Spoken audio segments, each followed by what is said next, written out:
program Good Morning Salon for this week, where they come to you from the Society for Radio Democracy 98.1 FM. Today na Monday, September 14th, 2020. We will bring the program come to you this Monday morning. My name na Khadija Bangura. And Mina Mabel Kaba, good morning. Inside the program this morning, the chairman for the Mines Committee in Parliament, Honorable Sir Emerson Lamina, say, after the oversight work with the committee they do now, then go take action against any mining company where then go fair not say no they do waiting the inside the Mines and Minerals Act.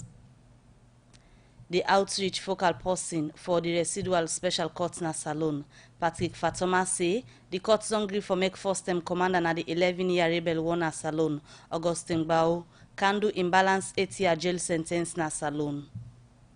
And the vice chairman for the Human Rights Commission, Commissioner Victor Idris Lansana, they can talk about the Universal Periodic Review consultation, where the commission they do now for present the country human rights record to the United Nations. Well, this and plenty other story them, then at the program for you this Monday morning, plus for the second term, Justice Samuel Otelodo rejects the bail application where the defense team for Mohamed Kamarimba Mansare and Marion Aruni be asked for after where the 6 witnesses them don't talk down at court. Members say they listen to we live on www.radiodemocracy.sl, courtesy of Osiwa and powered by AfriCell. And self they listen to we live from Radio Shalom 89.5, where they cover the entire Koenadugu and Falaba district and some parts them na Tonkolili. Radio Maleng 88.5 and Radio 1J na Pujon district, Radio Colenten 90.0 na Cambia and Radio Mao 105.5 na Kailaun district. The program na Good Morning Salon, it come to you from the Society for Radio Democracy 98.1 FM. Send we message on 077 981 981. 077 981 981. Now the number for send you message and you self go be part of the program this Monday morning. The first issue we will look at na the program today na outside for long term now. Salon don dey struggle with the country educational sector. We make President Julius Maada Bio wey take up office. He been make education in flagship program. And one pan the thing wey dem be set up na the Directorate of Science, Technology and Innovation as way for bring technology inside the country learning system. For sake of this, the team lead and technical lead for the Human Capacity Development Incubator, na the Directorate of Science, Technology and Innovation, Wilson Jallo, say the STI don introduce new technology as one pan strategy them for getting to land book business. It talk this way them be the engage service provider them for know the challenge them way then they face way and find way for address them. Well, he explain more about this inside this interview with Wani Gauja. This project, they look at the fact that Papa government don't bring free education, but who picking them don't go to school. But when we look at the data, it all reflects in the quality of the learning where they get now the school. So with that, this education innovation challenge now being the government in way for look at how we go improve quality in our then school year. So we they work with 5 service provider there, Save the Children, Educate, National Youth Awareness Forum, World Vision and Rising Academy. Then they work now 170 government-assisted schools there all across the country except Falabas for use new way then for help the Pekin and for improve their literacy and numeracy. That's how then they read, write and count. How then on the work? Then they go to the school, then they go work with the head teacher, the teacher, then the picking there. For example, you get one provider where in about how you go involve the parents that the picking in book learning business. Another one about how you go involve the community, so that we could get community elder they are today. Another one in they look at how all man at school go understand waiting at their role. Another one they introduce tablets and other technology device there for help the picking there, so we then get the tablet and the tablet can see play and they play, but actually then they learn. And the last one in they look at how you they train them teacher so then go understand the pedagogy of the schools then the curriculum for able for teach the picking there. So how then they implement the new strategies then? If you go na the school, it go almost look like the same, right? The difference is all we service provider, they introduce lesson plan. Make sure say the pikin and come on time and record the time where they come, the time where they come out, and make sure say parents they can at school when they get PTA meeting for listen to how them pikin and they do and think about how they can involve in the process. So how frequent then can do this? So now then tap na the school basically. So it's like a school monitor. Exactly. So now like school monitor, now like teacher, the only way they not like not to like head teacher. And they go there every day, make sure say all man get lesson plan, monitor waiting and they do, waiting they don't tell them say that they your intervention, check that they do that day. So when they start and from when they start, looking at the impact where they don't create. So then begin implementation between October last year to this July year. So if you were Corona come, they not stop. So being that the incubator, as we don't they say, with a test new idea, with they use technology, they use data, we look at waiting on the work now other country there, and definitely we reminded of Ebola, where picking them Macedonia, or what we do what they call distance learning. So now that same distance learning they we service provider then do now all then school here, so they not stop for implement.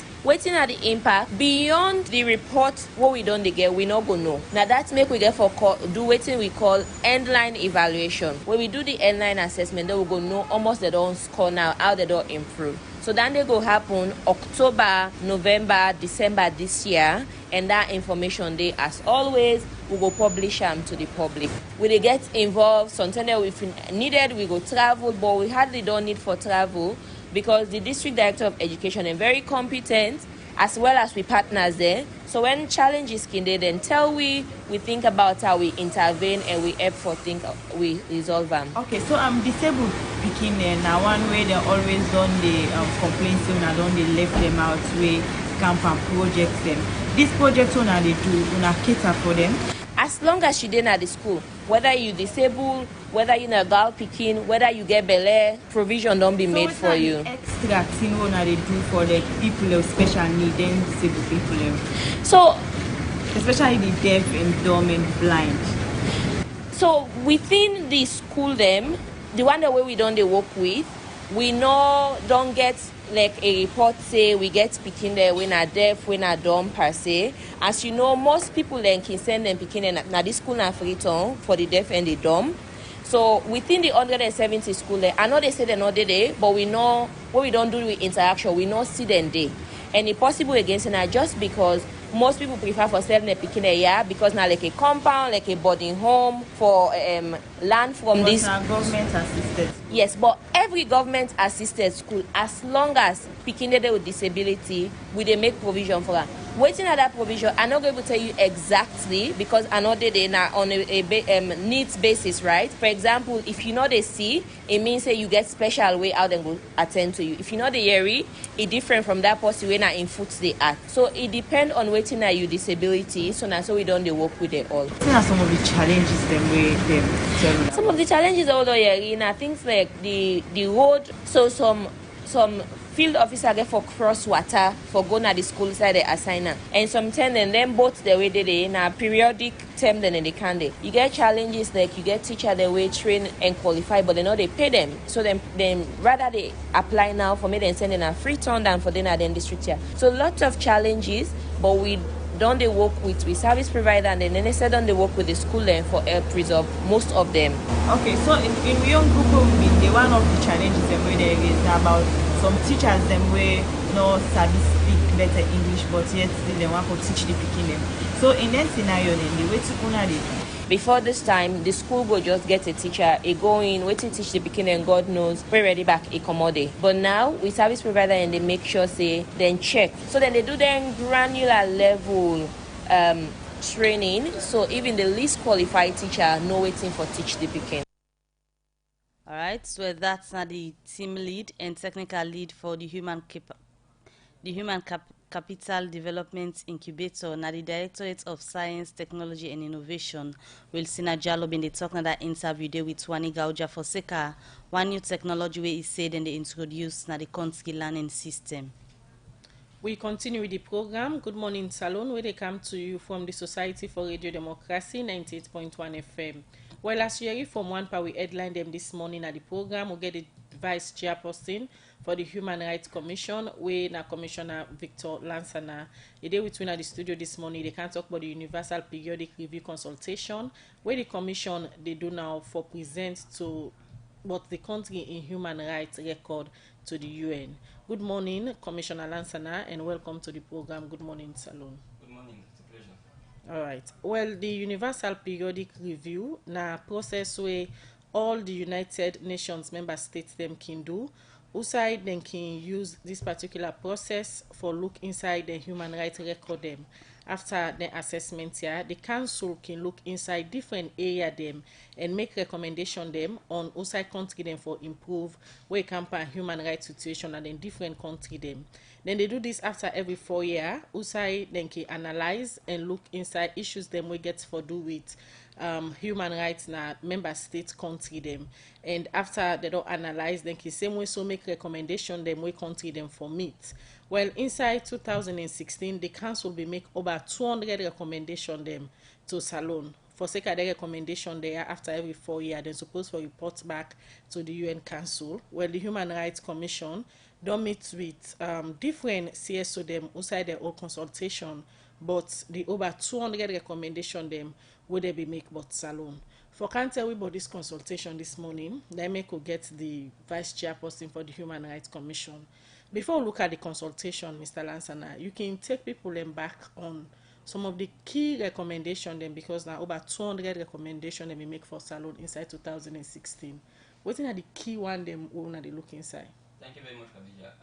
Before I go to that, let me give a background so that family we will understand what we actually mean by UPR.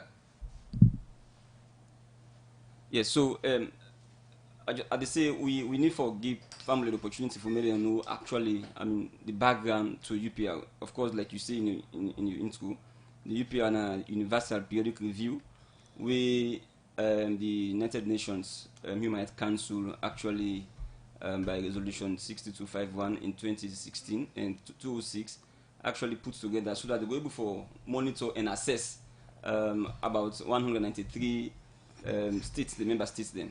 Because we all know that human rights are something really global, so it's not just about one region, it's not just about Europe or America, it's also global. So on the 15th of March 2006, the United Nations actually Human Rights Council put together this particular mechanism on a UPR for ensure they're able to assess member states then and see what's now the human rights records them.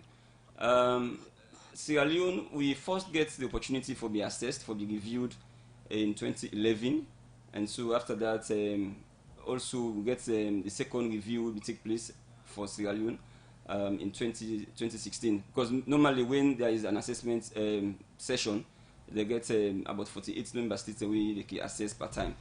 So Sierra Leone was last assessed in 2016, and so like you say, there were several recommendations, so we get about 208 recommendations. So we need to understand, see, when they say recommendations them, now waiting, like generally a peer review mechanism, the UPR, for let we able to see member states and for able to look at what they do, and others they will now say, okay, I think say you need for do A, B, and C in this particular area of human rights.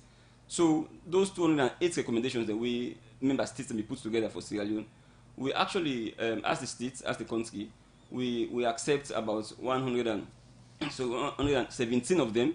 Out of that 117, we also, out of the 208, we also note 31. So we accepted 117, and we note 31 of those recommendations.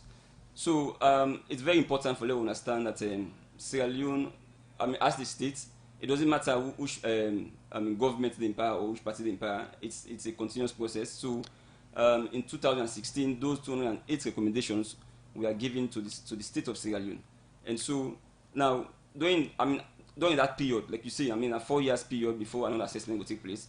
So during that, from 2016 to now, the reason why we don't actually get the consultation there, we start na Freetown here, we go na McKinney, and then also we go na Bo.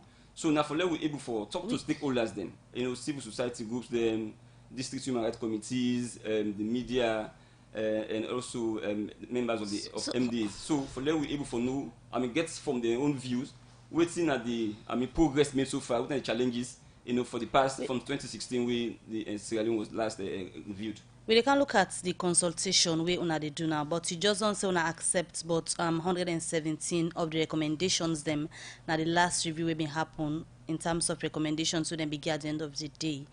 Waiting at the yardstick we una been used for pick 117 out of the whole somewhere the minguna. Okay, let family understand say it's not actually the Human Rights Commission, that was assessed. It is the state of Sierra Leone. And it is not the Human Rights Commission we actually they accept or note, as the case may be, those recommendations. It is the state, the government of Sierra Leone, and they actually... Yeah, but they must consult with the commission because una they monitor human rights issues. All right, so the issue is, let me be very clear on this. The Human Rights Commission, when this assessment they take place normally, so the government of Sierra Leone, on behalf of the state of Sierra Leone, they actually do their own national report. So that national report now on behalf of the people of Sierra Leone, now in the government they do through the Ministry of Foreign Affairs. So what the Human Rights Commission they do now, it is not just the Human Rights Commission of Sierra Leone, but every NHRI, every national human rights institution in the world, then they do what they call shadow report. So that shadow report is quite independent from what the government they present. So that shadow report they're able for actually checkmate what the government don't present. So if government don't say, oh, we did this, probably the Human Rights Commission, from their own interactions, from what they don't observe for the past 4 years, they go say, no, nothing say, well, this is what the according to the Human Rights Commission will say, this is what has been happening. So the council now go able to look at whether the government has been very much objective in presenting those or implementing those recommendations and giving out their own reports. So, but it's very clear that family need to understand, say, the reports who they give, we call them shadow reports, independent of what the government will give, and government don't get any knowledge about what will be inside the report. So that is the position. Now, Commissioner, the 4-year period don't reach because now from 2016 the last one be happen. Now the council they come back, they can look at certain areas then we get for do with human rights situation at the country. Let we look at entirely the way things don't they happen na salon where campaign human rights don't they raise so many accusations of human rights violation where the same CSO they wanna they work with so now where when they do this consultation don't they come out with different reports them where they talk say plenty human rights violation they happen at the country. If now the UN Council come for do assessments or analyze the situation of human rights, what do you think say will be the outcome or will be the result? Well, first of all, what I will first of all start off with for answer the question. We don't observe any systemic violation of human rights over the years. Since we declared the war over 2002, there has not been a systemic. What I mean by that, where a situation where human rights violation in a particular area, has been ongoing for a very long period of time. I know they talk about the commission. I did draw your attention to various reports who don't they come up from CSOs the way they work with. They talk about human rights violation as alone. Yes, I need to want to give you. I can answer your question clearly. Okay. So there has not been a systemic human rights violation. For example, when you go to other countries, there has been. You will find out, say, for example, the right for make you practice your religion, a serious problem. You will kill people. Racism, for example, all over in some other countries. Forced disappearance. All of them are issues. Then we in other countries, we don't see them. Some other countries, in fact, you don't get opportunity as a citizen for make you freely express your opinions. So we have not seen a systemic violation of human rights over the years. But then, of course, there are several challenges in terms of human rights. Like you say, civil society organizations, over the years, reports, on human rights violations, in our country. And even we, as a commission, Human Rights Commission, through the State of Human Rights reports, every year we put out, we look at the state of human rights generally. So we can report about violations, where they happen around the country. So indeed, this assessment therefore be an opportunity we Sierra Leone will get for making get. The government will get some retrospection. Sit down and look at what they happen since 2016 to now, and say we actually don't score some goals in this area, but then we need to do more in this other area. So now an opportunity for them, we assess yourself, I mean member states in the United Nations Human Rights Council assess the country, and then the country now in turn for say indeed accept in good faith whatever the assessment outcome will be, and then take steps then for ensure say they address the challenges then we will come out from the assessment. Like how Yusuf Bidon states earlier, na every 4 year the UPR they take place, and we don't due for submit the reports at this time. Let me look at in terms of things that we don't happen. You from the Human Rights Commission, how you go explain things them we don't happen where you know say inside this past 4 year where we don't do so where you know say fall on that thing the way the UPR they capture. Yeah, I mean it's very broad. I mean I have to say. Yeah, it broad, but major thing and the way you know say this year like how it turn it go for fall under the UPR. Yeah, so now what we do, those 208 recommendations, I mean 117 we the country accept. So what we do as the commission, we group them into, I mean, eco-soc rights, then economic, social and cultural rights. So we also get the issue of access to justice. So all of these are things that we put together and now look at the situation that will happen, I mean, over the years, over the 4 years, foresee indeed whether Sierra Leone as a state, we don't perform poorly in those areas, or whether, I mean, what are the steps the government will take, because the assessment actually look at waiting government don't take, the steps the government don't take for ensure that they address those areas then we, I mean, the human rights record no good. So that's an opportunity for making ensure say as the nation we're able to address the issues in the. So at this stage, inside the 4 year, how you go classify the one in the way you just talk about, so economic and social and other rights way you know say the UPR recover. Yes. The performance of the country. Yes, I'll just go also for that. I mean, for talk about the. We also classify them into the, I mean, civil and political rights in addition to economic and social rights. We also, of course, get civil and political rights, and I talk about also the issue of access to justice. So the country really gets challenges in terms of economic, social and economic rights, because we find out, say, as a commission, we have been paying much more attention, in fact, general as a nation, on civil and political rights. But then, I mean, little attention has been paid to what we call the economic, social, and cultural rights. So, for example, the right to clean drinking water, the right to, I mean, education has been a very serious challenge over the years. The right to, I mean, job, for example, I mean, employment. All of these are very serious issues, and we, as a state, we need to address. So, over the past 4 years, yes, I would say there are serious challenges in the in economic and social rights. I mean, eco-soc rights. Then, so we, as a nation, we need to pay much more attention, I mean, to these rights in there. If we see a lot of young people, and for example, sometimes they want to take upon themselves, I mean, take the laws into their hand for do A, B, and C, I mean, ask them. But then we say as a country, I mean, as a commission, that an empty bag cannot stand. The reason why a lot of people, I mean, sometimes don't think that happen, now because, take for example, employment facilities, them we don't get enough, I mean, job opportunities them for young people, and so they can actually constitute willing tools them once, I mean, we get situation with very very much volatile. So we believe, say, yes, the government need to do much more in addressing economic rights them, I mean, addressing social rights and cultural rights. It is a very very serious concern for the Human Rights Commission of Sierra Leone, and I mean, I don't have to let the cat out of the bag, because this is an assessment we'll go for do. We don't begin the consultations. We go for now sit down. We don't begin for put the reports together, so that at the end of the day we go for present them to the council. All right. But then we don't have to take the gun for begin put out within the issues, and we go for put some reports. We will come and talk more about human rights situation at the country. Commissioner Victor Lansana, Vice Chairperson for the Human Rights Commission, there this morning they talk about the Universal Periodic Review, where they don't do consultation with CSO them for put together the reports where they go submit to the council. The program na Good Morning Salon, they come to you from the Society for Radio Democracy 98.1 FM. We they look at one per way other headlines to read them. We say one of the role of the parliament now for do oversight na different ministry, departments and agency them for know if then they do them work proper one.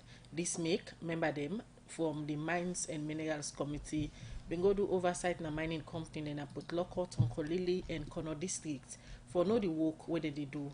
We say them be go work na the Kwedo Limited, Wongo Mining Company and the Sierra Mineral mining company. Also during this waka, some people na the Komo village na Nimia chiefdom na Kono district be raise concern say pikin them kin for don and die na the pit outside the Wongo mining company they do the mining operation. Princess Spears gets more and Igona reports. This oversight worker, we member of parliament them from the mines committee, go do na mining company de na Kono, Tonkolile and Poloko districts. Outside the committee, we go work na Koidu Limited, Sierra Mining Company, and other mining company them. Sir Emerson Lamina, na the chairman for the mines committee, is start for talk about the reason them we make them go do this oversight na the mining company am. I must also intimate members of parliament that I'm getting headache, if not an Aquilian task, from other districts who have not been complying to these regulations spelled out in the books. In the books, as surface rent as spelled out in section 34. In the books, as CDA as spelled out in section 39, 139, and to 142 of the Mines and Minerals Act of 2009. You are commendable. I must commend you for adherence to these particular regulations. I will not shy away to tell you that other districts, I'm getting headache from the traditional authorities, from the councils that are affected, every now and then bombarding me telephone calls that they are not being adhering at all. Late. The committee also want to know what has been your challenges in terms of production. Inside this oversight, where the committee member them go do, then we go work na Koidu Limited, where then they call Koidu Holdings. Outside the managing director, Roko Vermeulen, we do PowerPoint presentation to member of parliament them and talk about the challenge where the company they face. Also, he say the company not gets people where they do underground mining. Because Sierra Leone hasn't got the skills set for underground mining. You don't have underground miners. Other countries, I mean, if you take Ghana, you take South Africa, you take other countries, there's Australia, where they have underground mines. So the issue of that is I have to get expatriates to come and do that for me. So what we've done is, it's currently on hold due to COVID, but what we've done is with Dike Zone B is, it became our national project. So what we did was our guys that went to Ghana School of Mines, they come and they work with expatriates. We have 3 or 4 expatriates that works as quality controllers. The committee been same way so go waka na the Wongong mining company. Outside people them na Kamaronimia chiefdom na Kono district been raise serious concern about the mining where they go on na this community. Take 60% of youth there inside this community. 10 way of school, when a secondary school, they will build land for them, then make the land proximity of such. And then 10 way of this land, they say even when they can, they will cut land for we. When we say we will be able to go mining and agriculture, already na this no more. Mostly we begin the we then go na buso na colatino de for the door. We say several day for say company where Canada done. There's a big eligible people there. There's a big part and there's nothing. Then say if them begin up here or them cut for them, then say them go cut for the town people there. First their own place. So their own place go there before them say begin up. We not get no promise. Now thief don't work. We not get one day after what they say we businessman there. Then they broke the mouth for we. No business will not get up. And they thief we then they kill people there. Who people that the only way them open. Over 7 people that we can is open at the only over 7 people that left inside the water. When are we picking them? Mutada Tunis, now the director of operations and the Wongong mining company, being quick for denying this allegation where them people here make. So when Corona came, we did not shut down, but we streamlined our staff. We trimmed it down to a skeletal staff, and we even went into rotational labor force on a 3-monthly basis. So we'll take people from the community every 3 months. Every 3 months, they will keep the best. And in those ones, just so that every member of the community can have a taste of the operation and also benefit his or her family. Sometime in April, donated over 50 million worth of preventive materials to the community. That included hand sanitizers, Veronica buckets. Sometime last year, we graded this road that you all drove on today. In the process of developing a new hospital, a community health clinic. But waiting a member of parliament for constituency 023, we cover Kamaronimia chiefdom na Kono district, Honorable Musa Fofana think about the allegation them yam. one follow una believe say this committee get all the powers according to section 105 for make wetin we community people dem want because we are lawmakers. I want for assure una say this committee don hear everything una don say. As I say na process, this committee get all the power for change wetin dem want for change, but as I say na process. Honorable Musa Fofana end up say, and no go take again, the people them from this village go hear from the committee the decision where they go take for sake of this issue. For Radio Democracy, Princess Pierce the reports.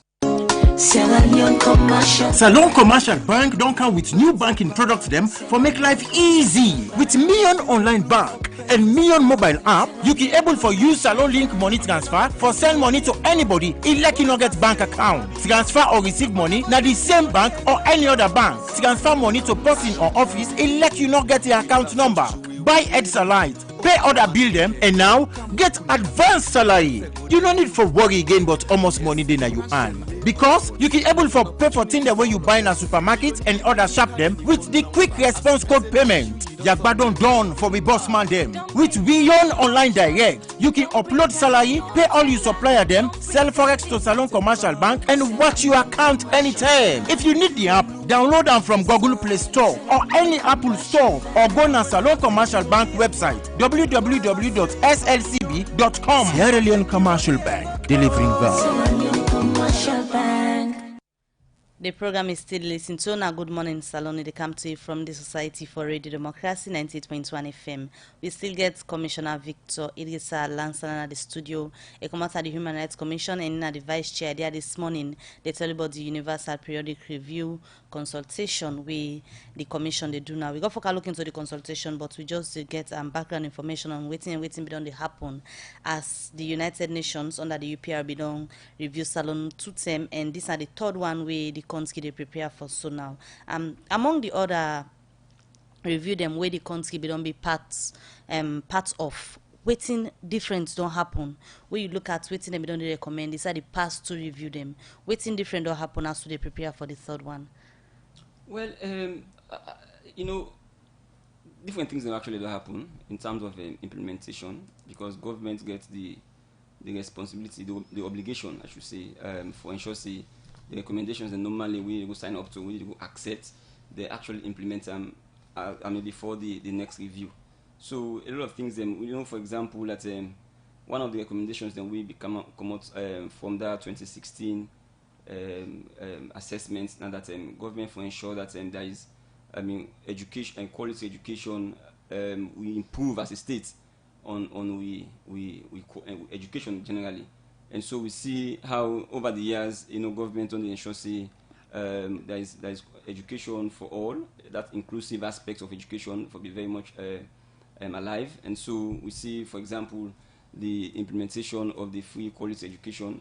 Also, in fact, it was a very specific recommendation that pregnant girls then for be given equal opportunity in terms of going to school, going back to school. So yes, we see say also government don't take steps then for ensure see they get a policy we say, then we small and then we get that kind misfortune for be pregnant while they go to school. Many say get the opportunity also for go back to school. So I mean these are very serious things that we don't happen. Again, they also recommend, so for example, that death penalty we for actually abolish them from the law books. Then we see there is death penalty, we still they exist.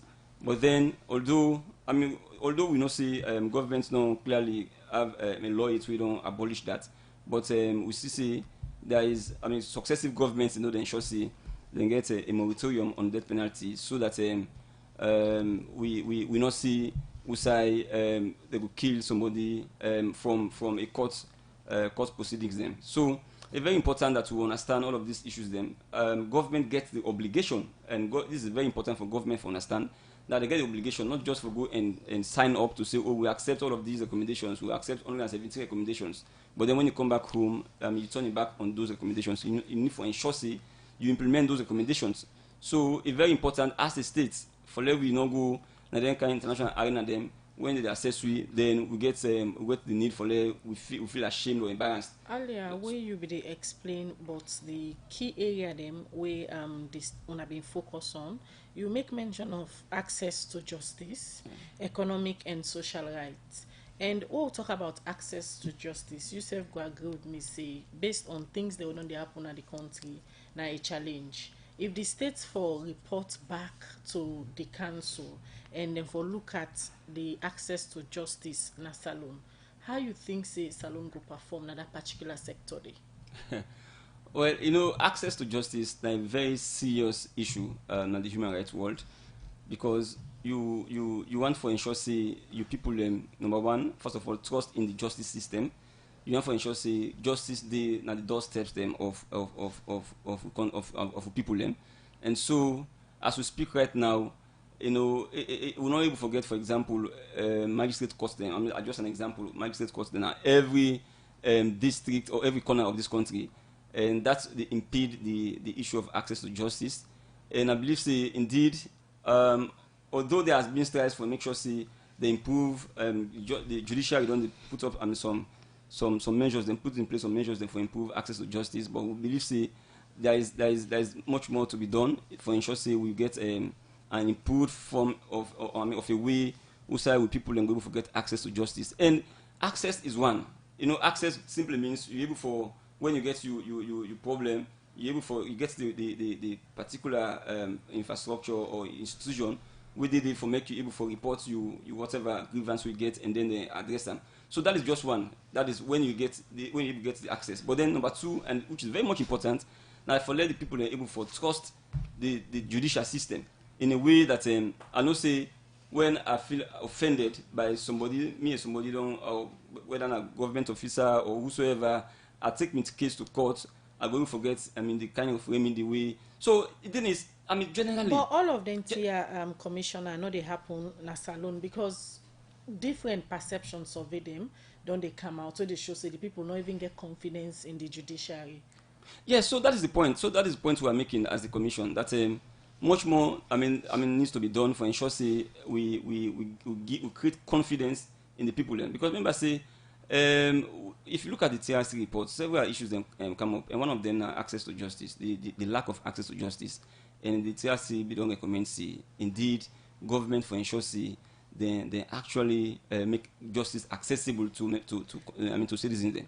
And ensure say, I mean, the way in which they actually implement justice, dispense justice, it's in a way that will bring confidence in the people then, so that person will get the thought that, oh, let I take the laws into my hand, or let I go back to the bush, take arms and go back to the bush, and I mean for cause atrocities then. So we are saying that make justice not only accessible, but ensure say the dispensation of justice, you know, is one that gives confidence to the people. People able to understand, people able to get the confidence. And I want to say before even you ask this second question, that generally, I mean, as a lawyer, I know say one of the tenets them of justice, judicial proceedings, now the issue of certainty. I know say when I get a problem like this, the same outcome, in a way, they don't take place over the years, will be the same outcome for my own case. But if the outcomes they become inconsistent under the same issues, then they actually create that kind of mistrust between the public and the judiciary. Apart from the access to justice, where you be talk again about this same area they want to be focused on, you make mention of civil and political rights, and also again you talk about the social rights. We don't they see in certain instances them where people them like the citizen of the state they try for come out for talk about issues them where they know they feel happy with in a form of protest, then they get some chamor to the police, and this being una self na the commission been do some investigation and pull a report na do also una talk about una findings where I go say that particular report they be indict the police on some of the things them where una be make mention they say the police they violate people and human rights. With all the instances there, so if the council for make analysis or for talk about the situation where na in this UPRK mostly talk about, you think say the country go perform well after 4 years when they come back and review again? You see, I don't want for actually preempt what thing will be the report from the assessments by the council. But then I will tell you, say, the work they do as the human rights, I mean, as the commission, National Human Rights Commission. Now, for ensure, say, for example, the police, I mean, becomes much more accountable to the people of Sierra Leone. The police become much more professional in dealing with the people. So, of course, yes, we believe, say, the police na the face of the government, because they come in contact with the people on a daily basis.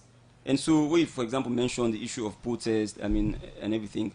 We believe, say, the police for accept, say, protest or demonstrations are actually a tenet of democracy. I mean, we as a nation, we for now try to imbibe the issue or the culture of protest. I mean, it happens everywhere. So that is why, in fact, we position at that time. The police now, I mean, going forward, they don't for take firearms them to them, protesting them, because most of the, I mean, the one that we can normally engage, those guys that we can normally engage on the field for quelling riots, they can misuse their discretion. And so, because over time we don't get the opportunity for use their discretion, so we are now saying not take firearms to any protest except where it is extremely necessary, because the boys and they on the field can actually misuse their discretion. And so we need for actually accept as a nation that protest na part of, I mean, actually the democratic dispensation of any nation.